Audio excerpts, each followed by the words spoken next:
সকাল সকাল ঘুম থেকে উঠেই জাস্ট জানালাটা খুলেই এটাই ছিল আমার রুম থেকে বাইরের খুবই সুন্দর দৃশ্য। হ্যালো এন্ড আসসালামু আলাইকুম এভরিওয়ান, কেমন আছো তোমরা সবাই? তোমাদের সবাইকে স্বাগতম আমার নতুন থাইল্যান্ডের আরো একটা ভিডিওতে। এটাই ছিল আমাদের ফুকেটের দ্বিতীয় দিন, আর দ্বিতীয় দিনের ছিল এটাই আমাদের প্রথম সকাল।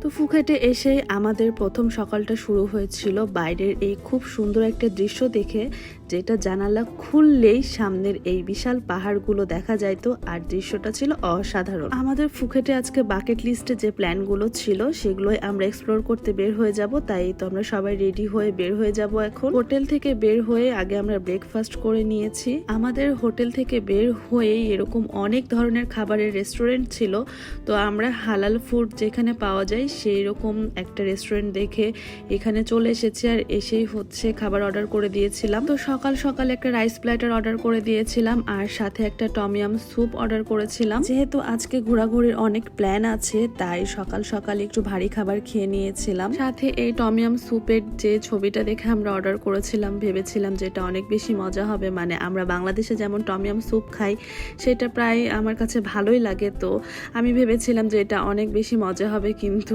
এই টমিয়াম স্যুপটা একদমই ডিসঅ্যাপয়েন্টেড ছিল, মানে একদমই খেতে ভালো লাগেনি। মানে আমাদের টেস্ট বার্ডের সাথে এটা একদমই যাচ্ছিল না, আর একটু বেশি টকটক হয়ে গিয়েছিল। আর সাথে হচ্ছে এটা যে ফুলের মতো একটা নুডলস ছিল, এটা জানি না কি বলে, তো ওইটাও একদম কাঁচা কাঁচা সবজির মতো লাগছিল আমাদের কাছে। তো যাই হোক, অনেকগুলো স্যুপ দিয়েছিল, সেটা খেতে অনেক বেশি সময় লেগেছিল। লাস্টে তো অনেকখানি খেতে পারিনি, রেখেই চলে এসেছি। পুরো ফুকেট এক্সপ্লোর করতে গেলে আমাদেরকে এখানে বেশ অনেক দিনই থাকতে হবে, কিন্তু যেহেতু আমরা ফুকেটে 2 থেকে 3 দিন থাকবো, তাই এর মধ্যে আমাদের পছন্দের জায়গাগুলো আগে আমরা সিলেক্ট করে রেখেছিলাম যে ফুকেটে গেলে এখানেই ফার্স্টে যাব। তাই হচ্ছে প্রথমে আমার পছন্দের জায়গা, মানে আমার যেটা খুবই পছন্দ এখানে গেলে আমি যাবই এই জায়গায়, সেটা হচ্ছে এই যে ক্যাফে ফুকেট ভিউ পয়েন্ট। এই জায়গাটাতে আসলে ফার্স্টে চলে এসেছি, কারণ এই জায়গাটা আমি ইউটিউব আর ফেসবুক ভিডিওতে এতবার দেখেছি, আর আমার এত বেশি পছন্দ হয়েছিল, আমার কাছে এই জায়গাটাতে আসা স্বপ্নের মতো ছিল। তাই আর দেরি না করে প্রথম দিনে এখানে চলে এসেছি। আর এইটা হচ্ছে মেইনলি একটা রেস্টুরেন্ট, তো এখানে এসেই ফার্স্টের এই ভিউটা দেখে আমাদের সবারই রিয়াকশন ছিল জাস্ট ওয়াও। আমি জানি আমি ভিডিওতে এই জায়গাটার সৌন্দর্য 1%ও তুলে ধরতে পারিনি, যেটা আমরা খালি চোখে দেখে এসেছি। এর সৌন্দর্য ছিল এত পরিমাণ বেশি সুন্দর যে আমি এখন আসলে মুখে বলে শেষ করতে পারবো না যে এটা এত পরিমাণ সুন্দর ছিল এই জায়গাটা। এদিকে পানির কালারটা কেন জানি ভিডিওতে এমন হচ্ছে কালো কালো এসেছে, কিন্তু অরিজিনালি এই সাগরের কালারটা ছিল একদমই ব্লু কালার, মানে খুবই সুন্দর কালার ছিল, যেটা একদমই ভিডিওতে আসেনি। আর আমরা একদম হচ্ছে দুপুর টাইমে চলে গিয়েছিলাম, যখন সূর্য একদম মাথার উপরে ছিল, এই কারণে ছবি ভিডিও সবগুলো এরকম একটু কালো কালো এসেছে। কিন্তু জায়গাটার প্রশংসা আমি যত কম করব ততই কম হবে, জায়গাটা অনেক বেশি সুন্দর। যেহেতু এটা একটা রেস্টুরেন্ট, আর এখানে এন্ট্রি নেওয়ার আগেই আমাদেরকে এখানে খাবার অর্ডার করে তারপর এন্ট্রি নিতে হয়েছে, আর এখানে বাধ্যতামূলক যতজন যাব ততজনেরই হচ্ছে মেইন ডিশ অর্ডার করতে হবে, সাথে জুস হচ্ছে মাস্ট অর্ডার করতেই হবে। এইখানে যাওয়ার জন্য কোনো এন্ট্রি ফি নাই, কিন্তু হচ্ছে খাবার অর্ডার করলেই এখানে এন্ট্রি নেওয়া যায়। কিন্তু খাবারের দামগুলো অনেক বেশি ছিল, মানে বেশ এক্সপেন্সিভ ছিল খাবারগুলো। আমার কাছে মনে হয়েছে যে জায়গা অনুযায়ী খাবারের দামটা এক্সপেন্সিভ হওয়ারই কথা, কারণ জায়গাটা এত বেশি সুন্দর। জায়গাটার প্রত্যেকটা কোনায় কোনায় অনেক সুন্দর করে এরকম ডেকোরেশন করা ছিল, যে এখানে ছবি আর ভিডিও অনেক বেশি সুন্দর আসছিল। সাথে ওরা এইরকম অনেক মিউজিকের ইনস্ট্রুমেন্টও দিয়ে রেখেছিল, যেটাতে হচ্ছে আমরা খুব সুন্দরভাবে ভিডিও আর ছবি তুলতে পারছিলাম। তো যে ছবি আর ভিডিও করতে করতে আমাদের খাবারও চলে এসেছে। যেহেতু আমরা ব্রেকফাস্ট একটু লেট করেই করে এসেছি, তাই এখানে আর তেমন কোনো ভারী খাবার অর্ডার করিনি। তো হচ্ছে একটা কেক অর্ডার করে দিয়েছিলাম, আর সাথে জুস অর্ডার দিয়েছিলাম, সাথে একটা চিকেনের মেইন ডিশও অর্ডার করেছিলাম, সেটার আমি ক্লিপ নিতে ভুলে গিয়েছি। তবে এখানকার খাবারগুলো কিন্তু অনেক মজা ছিল, মানে দাম অনুযায়ী খাবারগুলো আমার কাছে টেস্ট ভালোই লেগেছে। কেকটা খেতেও অনেক বেশি ইয়াম্মি ছিল। এমন পরিবেশে ঠিক হচ্ছে সামনেই সমুদ্র, আর সমুদ্র দেখতে দেখতে এরকম খাবার খাওয়া, সাথে জুস খাওয়া, এটা আসলে অনেক সুন্দর একটা এক্সপিরিয়েন্স ছিল আমাদের জন্য। খাবার দাবার শেষ করে চলে এসেছি আমি এই বহুল প্রতীক্ষিত দোলনায় দোল খেতে।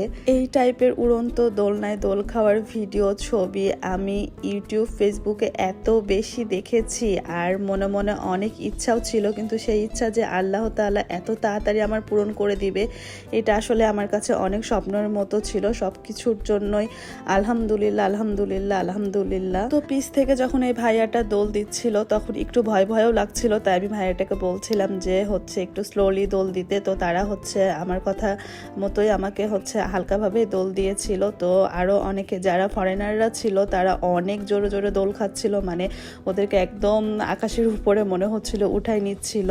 তো এই দোলনায় দোল খাওয়ার জন্য এক্সট্রা ভাবে পেমেন্ট করতে হয়েছে, সাথে ওদের ফটোগ্রাফারও ছিল। তো ফটোগ্রাফার দিয়ে ছবি তুলায় নিলে বা ভিডিও করায় নিলে আরো এক্সট্রা পেমেন্ট দিতে হবে। তো আমরা শুধু দোল খাওয়ার পেমেন্টটা দিয়ে দোলনায় দোল খেয়েছে, নিজেদের ক্যামেরায় ছবি তুলেছি। আর দোল খাওয়ার জন্য এখানে দেখলাম যে ওদের এক্সট্রা ড্রেসও ছিল, তো সেটা আমি আর নিইনি, কারণ সেখানেও পেমেন্ট করতে হবে। আসলে এসব জায়গায় প্রত্যেকটা পদে পদেই টাকা খরচ করতে হবে, আর টাকা খরচ করলে খুব সুন্দর ছবি, ভিডিও, ভিউ সবই আসবে।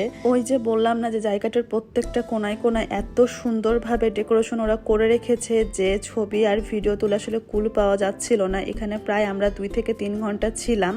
তো আরো অনেক টাইমই থাকা যেত, কিন্তু আমরা যেহেতু আবার আরেক জায়গায় যাব, তাই আমাদের টাইম মতোই আমরা এইখানে টাইম স্পেন্ড করে বের হয়ে গিয়েছি। আর এই যে দেখো, জাস্ট এই দৃশ্যগুলো আসলে আমি কখনোই ভুলতে পারবো না। আসলে এই জায়গাটা থেকে আমার একদমই চলে যাইতে মন চাচ্ছিল না, কিন্তু আমাদের আরো একটা জায়গায় যাওয়ার প্ল্যান ছিল, তাই বের হয়ে গিয়েছি আমরা। এখন আমরা চলে যাচ্ছি ফুকেট ওল্ড টাউনে।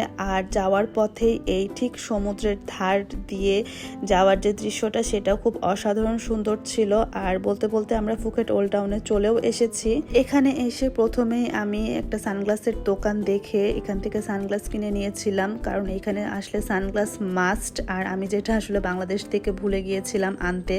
তো এখানে সানগ্লাস কিনে হাঁটতে হাঁটতে চোখে পড়ে গেল এই কোকোনাট আইসক্রিম, যেটাও আমার বাকেট লিস্টের প্রথমেই ছিল যে ফার্স্টে আমি কোকোনাট আইসক্রিম খাবো। তো এখানে এই আইসক্রিমটা দেখে অর্ডার করে দিয়েছিলাম। তো কোকোনাট আইসক্রিমটা মূলত ডাবের শ্বাস দিয়ে ওর ভিতরে আইসক্রিম, মানে ভ্যানিলা আইসক্রিম, সাথে উপরে কিছু ড্রাই ফ্রুটস দিয়ে এই আইসক্রিমটা বানানো হয়। তো এটা খেতে বেশ মজা ছিল। থাইল্যান্ডে এই কোকোনাট আইসক্রিমটা খুব বেশি ফেমাস, মানে জায়গায় জায়গায় এটা পাওয়া যায়। তো এখানে আসতে আসতে আমাদের বিকাল হয়ে গিয়েছিল, আর লাঞ্চ করা হয়েছিল না, তাই এখানে এসেই আরেকটা হালাল দোকান দেখে আমরা এখানে লাঞ্চটা সেরে নিয়েছিলাম। তো এখানে আমরা মা ছেলে সানগ্লাস কিনে পরে একটু ফটো সেশন করছিলাম, আর দেখছিলাম যে আমাদের কেমন লাগে। তো তোমাদেরকে এখন ফুকেট ওল্ড টাউনটা সম্পর্কে কিছু ধারণা দেই। তো এখানে এসে আমি যা দেখলাম যে ফুকেটের ঐতিহ্যবাহী বিল্ডিং গুলো নিয়ে ফুকেটের ওল্ড টাউন।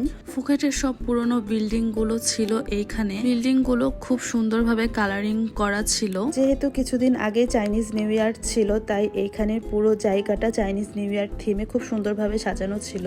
মেইনলি এখানে অনেকগুলো গলি আছে যেগুলো হেঁটে হেঁটে এক্সপ্লোর করতে হয়। এখানে হাঁটতেও একদমই খারাপ লাগে না, খুবই ভালো লাগে, কারণ এত নিট অ্যান্ড ক্লিন রাস্তাগুলো, আর চারিদিকে দৃশ্য তো আছেই, সাথে ওদের যে ঐতিহ্যবাহী বিল্ডিং গুলো সেগুলো তো আছেই। ওল্ড টাউনটা অনেক বড়, আর পুরোটা হেঁটে এক্সপ্লোর করা অনেক বেশি কঠিন হয়ে যায়। ওল্ড টাউনের বিভিন্ন গলি গলিতে অনেকগুলো দোকান ছিল, খাবারের দোকান ছিল, ড্রেসের দোকান ছিল, সানগ্লাস, শুজ, অনেক রকমেরই দোকান ছিল। মেইনলি আমার কাছে এটা একটা মার্কেটের মতোই মনে হয়েছে, যে এখানে জিনিসপত্রের দামগুলো একটু প্রাইস বেশি, যেহেতু এটা একটা টুরিস্ট এরিয়া। আর এখানে অনেক ঘর বাড়িও ছিল, যেখানের ওনারগুলো খুব সুন্দরভাবে বাড়িঘরগুলো রং করে রেখেছিল টুরিস্টদের ছবি তোলার জন্য। তারপর হাঁটতে হাঁটতে আমরা একটা মার্কেটের মধ্যে চলে এসেছিলাম, আর এখানে এসে টুকটাক শপিংও করে নিয়েছিলাম। করে আমরা হোটেলে ব্যাক করেছিলাম, কারণ অনেক বেশি টায়ার্ড হয়ে গিয়েছিলাম। হোটেলে ব্যাক করার আগে রাতে ডিনারটাও করে নিয়েছি, সেই সাথে আমার ভিডিওটা আমি এখানেই শেষ করে দিলাম। আর আজকের ভিডিওটা ভালো লেগে থাকলে প্লিজ আমার পেজে একটা লাইক আর ফলো দিয়ে পাশেই থেকো। সবাই ভালো থেকো, সুস্থ থেকো। দেখা হয়ে যাবে আমার নেক্সট ভিডিওতে। টিল দেন, আল্লাহ হাফেজ।